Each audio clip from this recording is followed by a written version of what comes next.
सहन में औरतों के साथ बैठी दाने साफ करती मोतिया ने कहकर बेख्तियार अपनी एक उंगली पकड़ ली थी।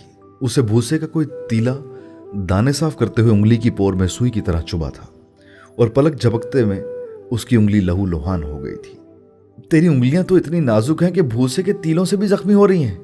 वहां बैठी औरतों में से किसी ने मजाक करने वाले अंदाज में मोतिया से कहा था, जब दुपट्टे के पल्लू से अपनी उंगली की पोर से निकलता खून बंद करने की कोशिश कर रही थी और उसमें नाकाम हो रही थी। और फिर किसी ने उसके पास झुककर जमीन पर बैठकर उसका हाथ पकड़ा था और एक रुमाल उसकी उंगली के गिर्द लुपेट दिया था। दाने चुनती औरतें जैसे लम्हे भर के लिए दाने चुनना भूल गई थी। तुमसे किसने कहा था दाने साफ करने के लिए हवेली आओ, आइंदा नहीं आओगे तुम यहां? मुराद ने बावाज़ बुलंद मोतिया से कहा था। बरामदे से सहन में आती ताजवर ने किसी बर्फ के बुत की तरह यह मंजर देखा था। पूरे गांव की औरतों के दरमियान मुराद मोतिया के हाथ पर अपना रुमाल लपेटकर उसे उस हवेली में दाने साफ करने के लिए आने से मना कर रहा था, और वो भी बबांगे दौल। ताजवर बर्फ का बुत न बनती तो क्या आग का अंगारा बनती। चौधराइन जी, आपको यही बताना चाह रही थी सुबह से। चौधरी मुराद मोतिया को कुएं पर बुलाकर मिले हैं, उनसे कौल करार हुए हैं इन दोनों के बीच। चौधरी मुराद ने मोतिया से कहा कि वो रिश्ता लेकर आएंगे अगली बार मोतिया के घर। ताजवर के अकब में खड़ी शकूरा ने सरगोशी में ताजवर के कानों में जैसे पिघला हुआ सीसा उंडेला था। सहन के बीचों बीच मुराद मोतिया से कह रहा था, तुम जाओ यहां से। मोतिया ने मुराद को देखा, फिर बरामदे में खड़ी ताजवर को, फिर गांव की औरतों को, फिर वो उठकर खड़ी हो गई थी। वहीं खड़े खड़े उसने दूर से ही ताजवर को हाथ के इशारे से सलाम किया था और वो पलट गई थी। ताजवर ने सलाम का जवाब नहीं दिया था। उसने मुराद को देखा था, जो मोतिया को तब तक जाता देखता रहा था जब तक उसने हवेली की चौखट पार नहीं कर ली थी। ताजवर को लगा दिन दिहाड़े किसी ने उसका तख्ता उलट दिया हो। किसी ने नहीं, मोतिया ने। वो उसका कोहे नूर ले गई थी, उसका मुराद। अल्लाह वसाई ने मोतिया के हाथ पर बंधा रुमाल देखा था और फिर मोतिया का चेहरा। तू क्या कह रही है मोतिया, मेरी समझ में नहीं आ रहा। चौधरी मुराद ने सारे गांव की औरतों के सामने तेरे हाथ पर रुमाल बांध दिया, फिर तो बड़ी बदनामी हो गई हमारी। अल्लाह वसाई बेकरार हुई थी। क्या बदनामी हुई होगी हमारी अम्मा? मेरा हाथ जख्मी हुआ, उसने अपना रुमाल बांध दिया, इसमें बदनामी कहां से हो गई? अल्लाह वसाई ने उसका हाथ पकड़ा और कहा, रुमाल बांधने के लिए हाथ पकड़ा होगा सबके सामने, ये है बदनामी। उसने मोतिया से कहा था। अम्मा, इसे मोहब्बत कहते हैं, मोतिया ने मां से कहा था। एक लम्हे के लिए अल्लाह वसाई उसे कोई जवाब नहीं दे सकी। तेरा और उसका कोई रिश्ता नहीं है मोतिया, बगैर रिश्ते के हाथ पकड़ने वाला बदनामी ही लाता है। उसने मां बनकर मोतिया को समझाया था। वो मां का चेहरा देखती रही, फिर उसने कहा, रिश्ता भी बन जाएगा अम्मा, वो बगैर रिश्ते के दोबारा हाथ नहीं पकड़ेगा मेरा। अल्लाह वसाई को खुद पर अजीब तरस आया था। वो उसको क्या समझाती? चौधरियों और माशकियों के दरमियान जोड़ नहीं बनते, रिश्ते तो बहुत ही दूर की बात थे। वो चौधरियों और सैयदों की नस्ल से हैं, जमीन वाले हैं, हम कमी कमीन हैं, उनकी जमीन के दाने पर पलते हैं। हमारी और उनकी कोई बराबरी नहीं मोतिया, ना ही कभी होगी। अल्लाह वसाई ने उसे खुले डुल्ले लफ्जों में समझाया था। वो भी इंसान है अम्मा, और हम भी इंसान। मोहब्बत होने के लिए बस इतना काफी नहीं होता क्या? उसने अल्लाह वसाई से पूछा था, और अल्लाह वसाई बोल नहीं सकी थी। मोतिया को ऊंच नीच की क्या समझ आती? मोतिया को तो ऊंच नीच के साथ पाला ही नहीं था उसने और गामू ने। उसे तो हथेली के छाले की तरह रखा था और पलकों पर उठाया, सर पर बिठाया था, और यह सब सिर्फ उसने नहीं किया था। हर जगह जहां वो जाती थी ऐसी ही इज्जत और मोहब्बत पाती थी वो। मुराद रिश्ता भेजेगा अम्मा, मोतिया ने दोनों हाथों से अल्लाह वसाई का हाथ पकड़ कर कहा था। कौन लेकर आएगा उसका रिश्ता? अल्लाह वसाई ने पूछा था। उसकी मां, मोतिया ने बड़े एतमाद से कहा था, और अल्लाह वसाई ने उस लम्हे अल्लाह से दुआ की थी कि मोतिया का यकीन कभी झूठा ना पड़े। वो वाकई हवेली की बहू बनकर जाए, पानी वालों के घर से निकलकर दाने वालों के खानदान का हिस्सा बन जाए। वो मां थी, औलाद के लिए ताज और उरूज ही मांग सकती थी और चाहती थी। पीर इब्राहिम ने ताजवर को बेहद हैरानी से देखा था। वो दिन दिहाड़े बगैर इत्तला किए उनके घर आई थी, और वो भी उनके पास डेरे पर। खैरियत तो है ताजवर? उन्होंने उससे पूछा था। अब्बा जान, मुराद और महानूर का निकाह करना चाहती हूँ। ये शगुन का सामान लाई हूं आज ही बात पक्की करने के लिए, फिर बाकी सब कुछ बाद में तय कर लेंगे। ताजवर के चेहरे पर अजीब सी संजीदगी थी। पीर इब्राहिम तस्बीह फेरते उसका चेहरा देखते रहे। फिर उन्होंने पूछा, मुराद से पूछ लिया है तुमने? ताजवर उनके सवाल पर एक लम्हे के लिए ठिठकी, फिर उसने बड़े एतमाद से कहा, इसकी जरूरत नहीं है। वो मेरा बेटा है, जहां चाहे उसकी जिंदगी का फैसला कर सकती हूं। पीर इब्राहिम ने नफी में सर हिलाते हुए उससे कहा, कुछ फैसलों का हक रब ने माँ बाप को भी नहीं दिया। उसका निकाह होना है, उसकी मर्जी से होना चाहिए। ताजवर के माथे पर बल आए, फिर उसने कहा, वो मेरी फर्माबरदार औलाद है, ये जो कुछ हो रहा है उसकी मर्जी से हो रहा है। पीर इब्राहिम उसका चेहरा देखते रहे, फिर उन्होंने कहा, वो कल आया था मेरे पास, मोतिया से शादी करना चाहता है वो। उसने मुझे कहा कि मैं तुमसे बात करूं और मैंने उसे जुबान दे दी है।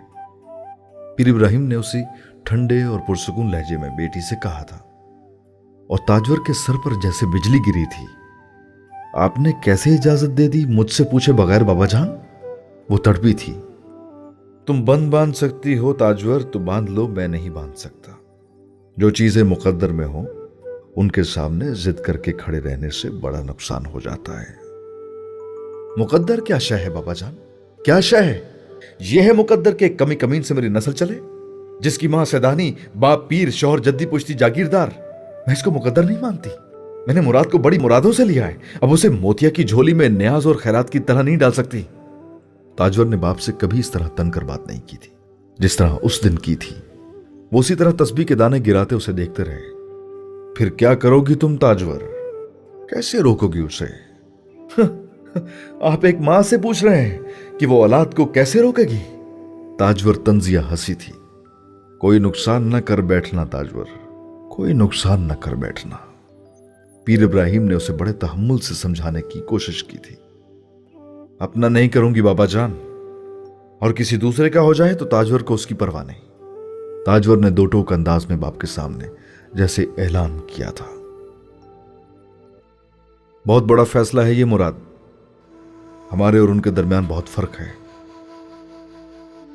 चौधरी शुजा भी मुराद के मुतालबे पर इसी तरह गुम हुआ था जैसे ताजवर पीर इब्राहिम की जुबान से सुनकर हुई थी, और उसने मुराद को समझाने की कोशिश की थी। जो फर्क है ना अब्बू, वो यहां है। वो अपनी कनपट्टी पर हाथ रखकर बाप को जवाबन समझाने बैठ गया था।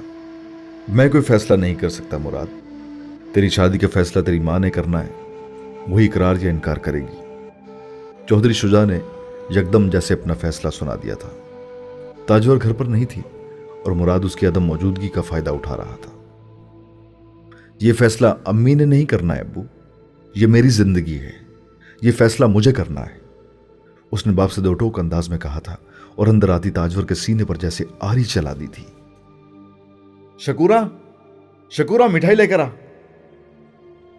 चौधरी साहब और मुराद का मुंह मीठा करा। ताजवर ने अंदर आते ही यूं जाहिर किया जैसे उसने कुछ सुना ही नहीं था। वो हंसती खिलखिलाती हुई अंदर आई थी, और उसके अंदर आने पर मुराद और चौधरी शुजा दोनों यकदम चुप हो गए थे। शकूरा तब तक लपकती हुई मिठाई थाली में रखकर ले आई थी। लाओ, मैं खुद ही मुंह मीठा करवाती हूं दोनों का, ताजवर ने उसे देखते ही कहा था, और फिर थाली से एक लड्डू उठाकर उसने मुराद को खिलाने की कोशिश की थी। उसने मां का हाथ पकड़ लिया था। किस चीज का लड्डू है ये? ताजवर ने बड़े इत्मीनान से मुस्कुराते हुए कहा, तेरी बात तय कराई हूं महानूर के साथ, उसी की मिठाई है, चल मुंह मीठा कर। उसने इस तरह मुराद को बताया था जैसे वो कोई बेहद गैर अहम और रोजमर्रा का मामला था। ये ना करें अम्मी, ये ना करें। मुराद एक कदम पीछे हट गया था। कराई अब तो, ताजवर ने उसी अंदाज में बेहद इत्मीनान से कहा था। तुम जाओ यहां से। चौधरी शुजा ने यकदम शकूरा को वहां से भेज दिया था। उन नौकरों के सामने कोई तमाशा नहीं चाहता था। ताजवर अब मोती चूर कर वो लड्डू खुद खाने लगी थी। शकूरा सर झुकाए इधर उधर देखे बगैर वो थाली वहीं रख के वहां से निकल गई थी। अम्मी, मोतिया के अलावा किसी दूसरी को ब्याह कर नहीं लाऊंगा मैं, मुराद ने बेहद उखड़े हुए लहजे में मां से कहा था। मुझे नाना अब्बा ने इजाजत दी है मोतिया से शादी की।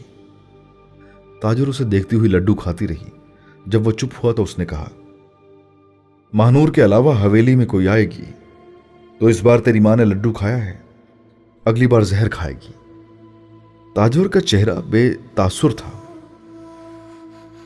पर आवाज और आंखों में आग थी। मुराद और शुजा दोनों में से कोई भी कुछ भी बोल नहीं सका था। मुराद सिर्फ बेयकीनी के आलम में उस मां को देखता रहा जो उस पर हर वक्त सदके और कुर्बान जाती थी, और अब वो उसे मरने की धमकी दे रही थी। उसकी खामोशी पर ताजवर ने फातिहाना अंदाज में उसे देखा था और फिर कमरे से निकल गई थी। मुराद बुद्ध की तरह वहां खड़ा का खड़ा रह गया था। मुराद का रुमाल अब मोतिया की कलाई में लिपटा हुआ था और वो उसकी गिरों के साथ खेलती हुई वही बोल गुनगुना रही थी जो मुराद ने उसे सुनाए थे। उसे धूप छुए तो हीरा, उसे मैं छुए तो पानी, उसके नैन गजाली दिलबर, ओ मेरे दिलबर जानी। बतूल की नजरें उस रुमाल पर जमी हुई थी और उसने एक गहरा सांस लेकर मोतिया से कहा, सबके सामने हाथ पकड़कर रुमाल बांध दिया, तुझे यकीन है तेरे लिए रिश्ता भी लेकर आएगा? मोतिया मुस्कुराती थी। रिश्ता लाना ना होता तो हाथ भी ना पकड़ता, ये भी ना बांधता। उसने रुमाल छुआ था। बतूल के अंदर से गुबार उठा था। तू बड़ी खुश नसीब है मोतिया, महबूब मिला है तो मुराद जैसा।